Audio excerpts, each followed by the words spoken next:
Hello everyone, welcome to Powerline. I'm your host Sky Knight, and today, let's talk brake rides. This list, along with any other lists that are done on this channel, is 100% opinionated.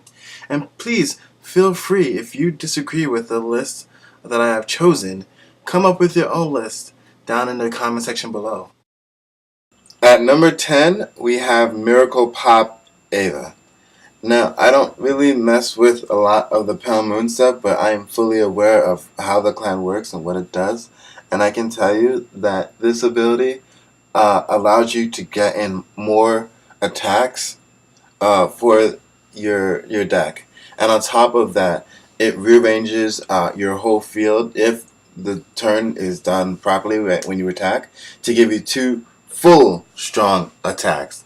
I actually really like this card, and I considered playing Pale Moon for a bit strictly because I wanted to play this card. I feel that it helps a lot of decks give that extra oomph when it needs to apply more pressure, and definitely extra attacks help with the extra pressure.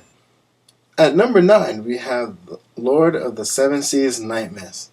Now this card I really like. I feel that its ability is exactly what Granblue wants to do. I mean, calling 2 units from the drop zone and giving them both 5k, excellent. I couldn't ask for a better Granblue break ride. In fact, I think this is what some of the limit break cards should have been. This is what Granblue needed to do all the time, every time. I feel this card works in any Granblue deck, seeing that any card is actually able to ride over it without any restrictions via tribe or via specific builds. At number 8, we have Bluestorm Marine General Demetrius. Now, this card obviously didn't get a lot of time to shine, seeing how it came out in Fighters Collection 2014. I feel it has some strong applications for Aquaforce, having the ability to draw 2 cards and snipe one of your opponent's rear guards, especially those in the back row and behind the Vanguard. I feel that it can fit in just about any deck. It just has to alter your playstyle just a little bit, but it won't work with certain limit break cards because certain ones say, hey, this is the second attack per turn or third attack per turn. So you're actually very limited what rides on top of it. But for its effect as a break ride, I believe it's a very strong card and offers a different playstyle for the Aquaforce players, and by being just another one, gives them another option. At number 7, we have Hexagonal Vegas. I love this card. I love the Mega sub-theme.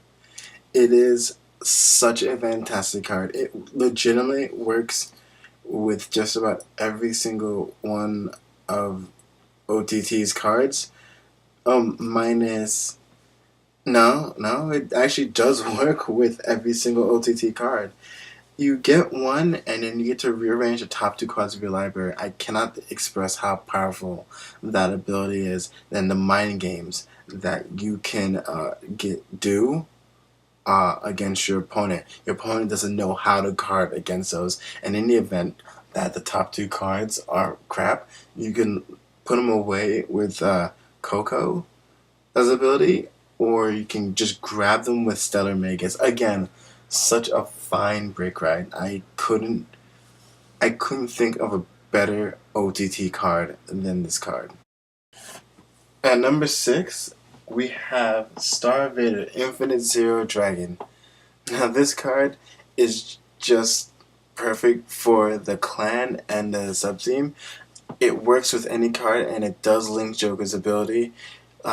Lock one in the front and then in the back. It just helps Link Joker do its ability and get started for the long haul of winning their game. This card works in any Link Joker deck you want, whether its usefulness is high or low. You get 2 free locks with the card, granted that your opponent has to have a rear guard. And it's also not a bad choice if you're stuck on riding the breaker on top of the breaker, you just get the same ability. It's just a fantastic card, all around useful card no matter what deck you put it in. At number 5, we have Blue Flight Dragon, Transcore Dragon. I hate this card. I hate this card. It interacts with your opponent so well. Hey, if you want a card, discard a card, or I get a crit. It's one of those cards that your opponent just isn't really ready for until it actually happens. And by me actually hitting this card, I think it's actually a fantastic card for Aquaforce. It applies a certain amount of pressure, and your opponent, when they see that the card is written, they have to prepare like a turn ahead for the break, right? Because they know they have to discard a card before they even are able to guard. I think the card is a fantastic card, but I can't tell you how many games I have lost because of that one break ride. At number 4, we have Unrivaled Blade Rogue, Cyclomatooth. This card, oh my god, this card.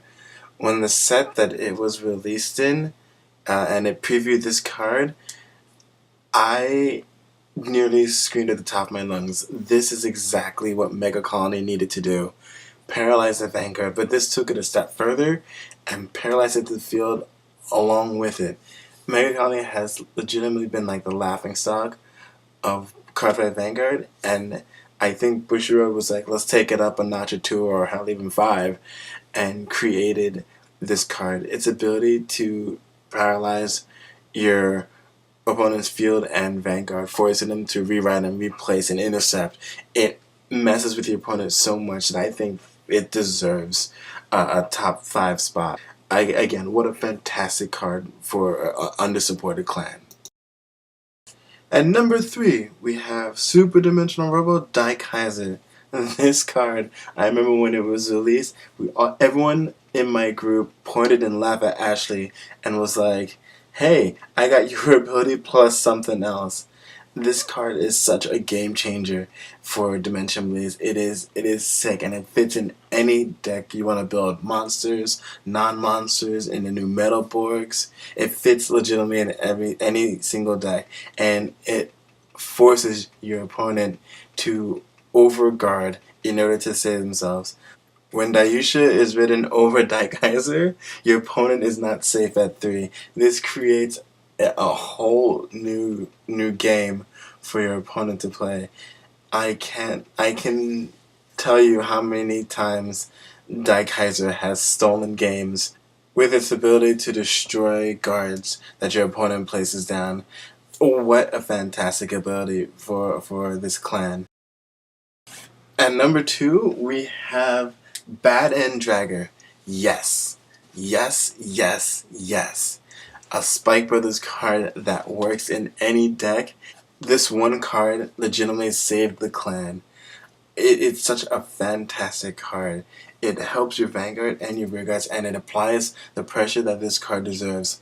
With the new Legion format that has rolled in, that we're currently in right now, it has made Bloody Ogre, or Ogre, whichever one you choose, to be even more threatening than it is. I feel this card single-handedly saved this clan, and it is keeping it relevant throughout the format. And I bet even in Stride format, this card is still going to be relevant. I feel that this card should be up for a Legion revival. I understand that it's not a boss like Seyfried and Dudley Emperor, but I feel single-handedly this is the game-changing card for this clan, and that is why this is my number 2 spot. And the number 1 slot goes to Dauntless Dragon. What a fantastic card. This card goes in any deck. Any card can ride over it in Kagera, and it works. People's favorite play seems to be putting Vague over it.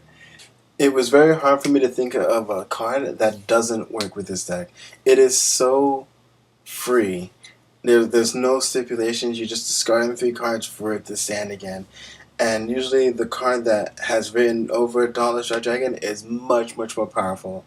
and so you get the same ability to happen twice. The end doesn't matter. The rebirth doesn't matter. It's so good.